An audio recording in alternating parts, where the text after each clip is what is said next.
EA has made a new announcement for Star Wars Jedi Survivor, and it is quite worrying for a lot of fans. It also has been revealed that a lot of features were removed for specific reasons, and lastly, we have 3 interesting gameplay details that are completely spoiler-free that a user shared on Reddit. So, tons to get through, so let's dive into it. First up, it is being reported by almost everyone who can now play the game on PC that there are big problems, specifically massive frame rate drops. Now, SkillUp tweeted that PC players should, and I quote, avoid Jedi Survivor at the time of launch, and that they were not able to improve the performance by adjusting the in-game settings, and that the game struggled to actually maintain consistent frame rates. They also reported that getting 40 frames per second on higher end GPUs and not being able to attain the standard 60 frames per second. Now, it is not just PC, although there was an announcement that I covered yesterday from testers saying that if you will be playing the game specifically on the PlayStation 5, that you absolutely need to make sure that your software is up to date, as apparently there is a very big day and night difference, so it's technically like a day 0 patch, although we are expecting that day 1 patch. Now, that leads me on to the announcement that EA have made themselves. So, EA have actually responded to these complaints by tweeting the following. Cal's newest journey in a galaxy far, far away has begun, and we are excited for you to experience it. Our first patch will arrive on launch day across all platforms, and in the weeks ahead, we'll be deploying patches that will do the following: fix bugs, improve the performance, and add more accessibility features. Stay tuned for more updates. Now, though it's not an actual response to the complaint specifically highlighting it around the frame rate drops, amongst a few other things, it is a tweet that is clearly addressing that, as I say, without highlighting exactly what the issues are, as there's no doubt there probably will be some more that are soon to come as well. Now, the crazy thing here is that most, if not all games typically have a day 1 patch. That said, I'd say about 8 times out of 10 it does usually fix most issues, or at least brings the game up to playable standards, and then they tweak things along the way. That technically, for the most part, is usually the main aim with those patches. Now, it does very much seem that this will indeed be the path that EA are going to follow, but you don't need me to tell you how many games we've seen have rocky starts and multiple updates to make a game playable that eventually just feel like a never-ending battle. But nonetheless, EA are promising basically weeks of updates for Star Wars Jedi Survivor, which I guess take it how you want. In my opinion, I actually think that's a good thing, providing that the bugs, or should we say the updates, do fix the bugs, and not that, the updates fix those bugs and then also create more bugs. That's exactly what I don't want to see.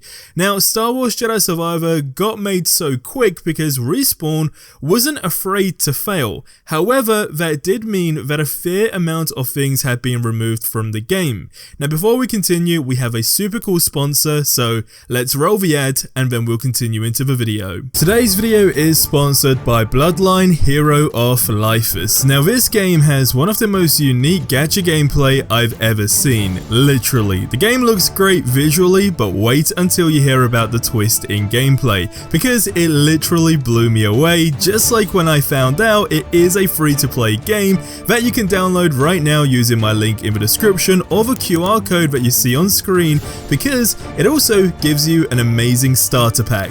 Now, this is where things get crazy. So the game introduces a new bloodline every fortnight, but not just by summoning, but by breeding with other companions. You can create over 1,000 unique fantasy hybrids and expand your lineup and matchmaking strategies by blending 2 bloodlines of your choice to personalize your champions. Now, these hybrids inherit traits, talents, and unique appearances from both family trees, resulting in an endless array of possibilities. By combining combining the bloodlines of creatures such as the elves, demons, demigods, orcs, dwarves, lycans, dragonborn, vampires, and so much more, you can forge your very own legendary champions. Now, the graphics look incredible in this game, and a nice little touch is that you can actually decorate your kingdom with festive skins. It also has a rewarding late game PvP, and you can raise heroes with companions slash waifus. Now, because new bloodlines and legendary hybrids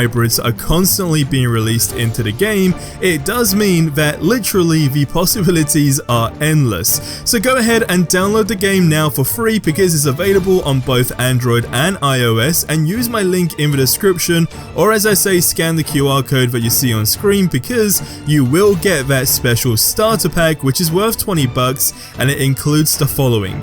You have 1 summoning crystal, 100,000 gold, and 100 diamonds. And to make things even better, the first 30 players who leave their in-game account ID and username in the first pinned comment section below will receive a free legendary female orc champion, Ogru, who is one of the best warriors to carry you in the game. So what are you waiting for? The game is free, check out the link in the description below. Now, Respawn was simply quick to cut features if they simply were not working, even if they were super cool things. Now, Bloomberg interviewed Star Wars Jedi Survivor's director Stig, in which he revealed that it took just 3.5 years, of course, to make this game. He also attributed that the rapid development to the team being willing to quickly cut features whenever necessary is basically what allowed this to happen for the most part.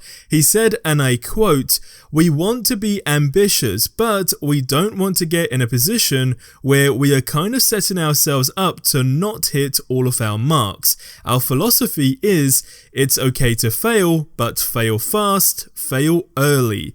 Now, the time it took to make this game is impressive, no doubt. However, I am very eager to know just exactly how many things were axed in this game, and usually players do discover these things, like they did with Hogwarts Legacy being another big title this year, and that ultimately had a handful of things removed that were super cool, as usually certain things do get left in the game, or simply hint that it was once a feature.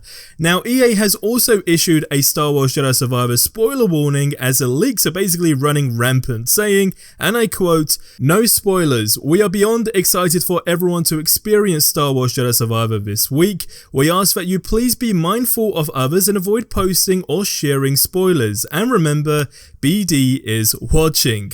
As the saying goes, your eyes can deceive you, don't trust them, and it's no doubt, especially with the complaints that the team are being cautious, understandably, as everything you are seeing release today onward until the actual day 1 patch technically can be overlooked. However, if after the day 1 patch they are still there, or if there's more and just more issues ultimately, then that of course is a total different story.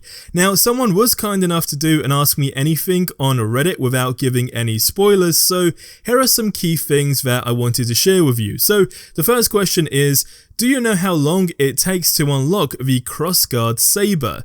Now, the Reddit user responded by saying, probably about 1/3 of the way into the story. It's the last one you unlock, but you get plenty of time to use it, which is super cool to actually note down. The second question is the Inquisitor outfit from the first game unlockable? And the answer is a sad one, but it's no. Just the Inquisitor paint colors. So I guess take that how you want. I'm keen to know how you feel about it. Let me know in the comment section below. And the third question is there any option later or near the end of the game to use 2 separate saber blade colors, or is it the same way that it was in Fallen Order, only having 1 color shared between the 2 blades? And the answer is just 1 color, sadly, and how they did hope for that too, and it is just what it is for the most part. But nonetheless, in my opinion, I think the game is actually shaping up to be a very good game. Of course, we all know about that file size, and we know that now there's going to be multiple updates. We know about the new Game Plus as well, which definitely does include a ton of really cool things, but most importantly, they did add a lot of features, despite some being removed, that a lot of fans did want, and some that you didn't even really know you wanted until you realized that they've actually added it in the game. So go ahead and check out the video that you see on screen right now.